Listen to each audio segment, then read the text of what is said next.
Hi everyone, मैं doctor Vinod Sharma. आप देख रहे कल्प सिद्धि आयुर्वेद। आज हम चरक संहिता विमान स्थान के अध्याय 8 की रोग भिषक जीती अध्याय के 10वें धातु परीक्षा के बारे में एक ट्रिक के द्वारा जानेंगे, जो कि बेहद आसान होगा। तो दोस्तों, अगर आप इस चैनल को सब्सक्राइब नहीं किया तो कृपया सब्सक्राइब कर लें। तो दोस्तों, 10वें धातु परीक्षा जो कि बल प्रमाण विशेष ग्रहण हेतु के लिए होता है, जो कि विशेष रूप से रोगी के बल के प्रमाण को जानने के लिए होता है,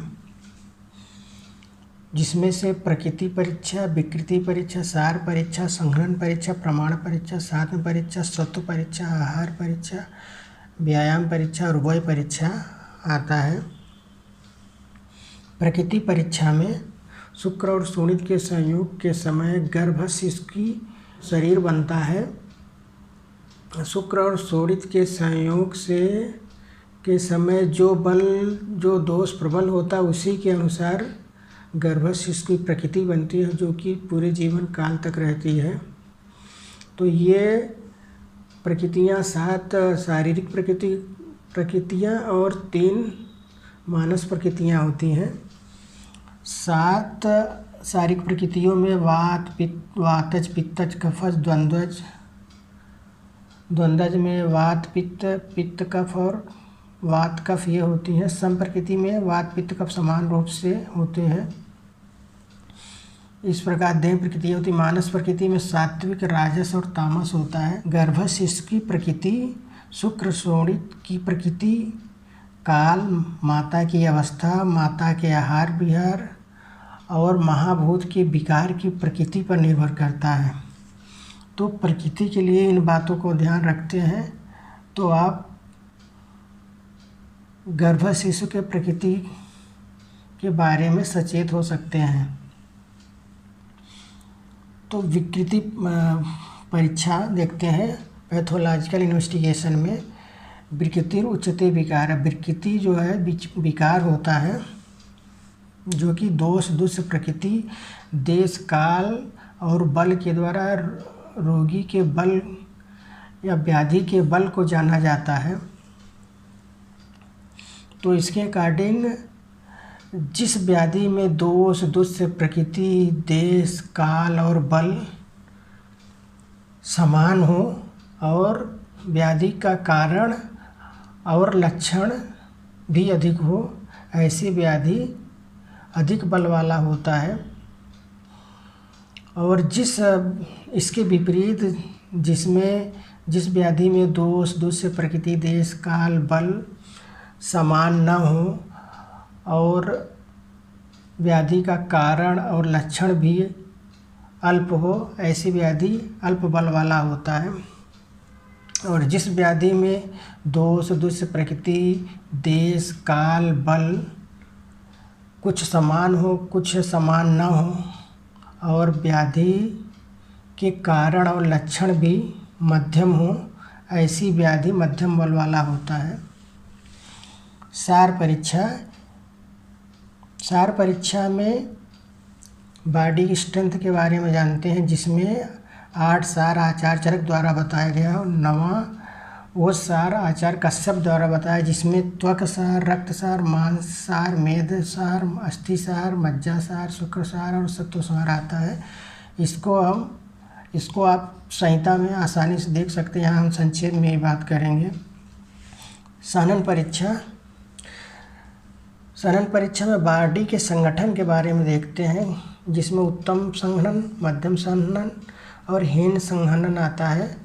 तो उत्तम संघनन वाला व्यक्ति की अस्थियाँ, मांस ये सब उत्तम रूप से संगठित होती हैं। मध्यम प्रकृति वाले व्यक्ति की अस्थियाँ, मांस और रक्त मध्यम संघनन होता है।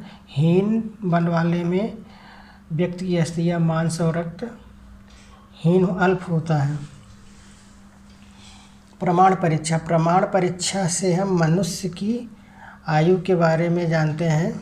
जिस मनुष्य के अंग सभी समान प्रमाण में होते हैं, ऐसा व्यक्ति सम आयु वाला होता है। और जिस व्यक्ति के सभी अंग समान ना हो वह अल्पवायु वाला होता है। और जिस व्यक्ति में अंगों की लंबाई अधिक हो ऐसा व्यक्ति अधिक आयु वाला होता है। तो आचार्य चरक द्वारा बताया गया कि मनुष्य की कुल लंबाई 84 अंगुल होती है, जो कि 5 फुट 3 इंच होता है। आचार्य सुश्रुत द्वारा बताया गया है कि मनुष्य की लंबाई 120 अंगुल। अष्टांग हृदय द्वारा 3.5 हाथ मनुष्य की लंबाई बताई गई है। सातवें परीक्षा से हम जिन चीज़ों के सेवन करने से व्यक्ति के अनुकूल हो जाता है, व्यक्ति की प्रकृति के अनुकूल हो जाता है, वह प्रवर 7 में वाला होता है। जो कि सभी रसों का सेवन कर सभी षड रसों का सेवन करता है और वो उसके अनुकूल हो जाता है, वो प्रवर उत्तम 7 में वाला होता है। मध्यम 7 में वाला 2 से 5 रसों का सेवन करता है और अवर 7 में वाला 1 रस का सेवन करता है। सत्व परीक्षा से हम मेंटल स्टेट के बारे में जानते हैं, जिसमें प्रवर, मध्यम, अवर होता है। इसमें हम आत्मा के संयोग से शरीर का नियमन देखते हैं। तो इसमें प्रवर सत्व वाला जो व्यक्ति होता है वह रोग या विपत्ति से घबराता नहीं और हर हाल में खुश रहता है। मध्यम सत्व वाला व्यक्ति विपत्ति या रोगों से घबरा जाता है और किसी सफल व्यक्ति का उदाहरण देकर समझाने पर वह समझ जाता है। और अवर सत्व वाला जो कि अल्प सत्व वाला होता है, अ से अवर, अ से अल्प, इसको ध्यान में रखना है।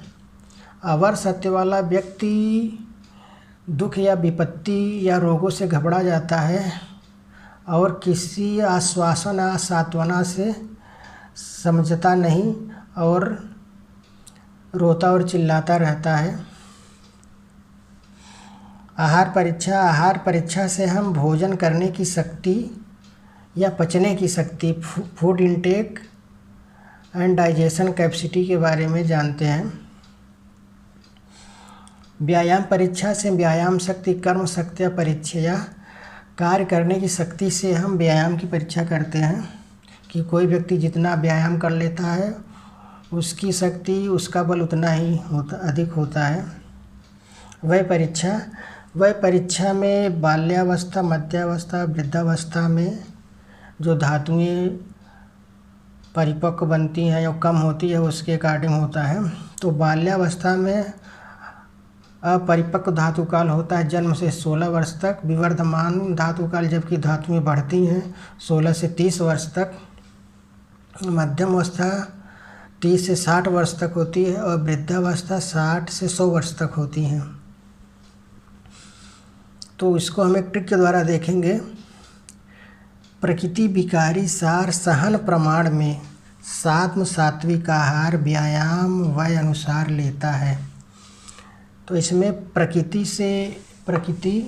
विकृति से विकारी से विकृति, सार से सार, सहन से संहनन, प्रमाण से प्रमाण, सात्म से सात्म्य, सात्विक से सत्व, आहार से आहार, व्यायाम से व्यायाम, वय से वय। तो इस प्रकार हम देखते हैं कि टू दी पॉइंट ट्रिक है जो कि आप आसानी से इसको ध्यान में रख सकते हैं। तो दोस्तों अगर ये ट्रिक अच्छा लगता है तो कृपया लाइक, शेयर और सब्सक्राइब कर लें, जिससे और भी ट्रिक आपको समय से मिलते रहें।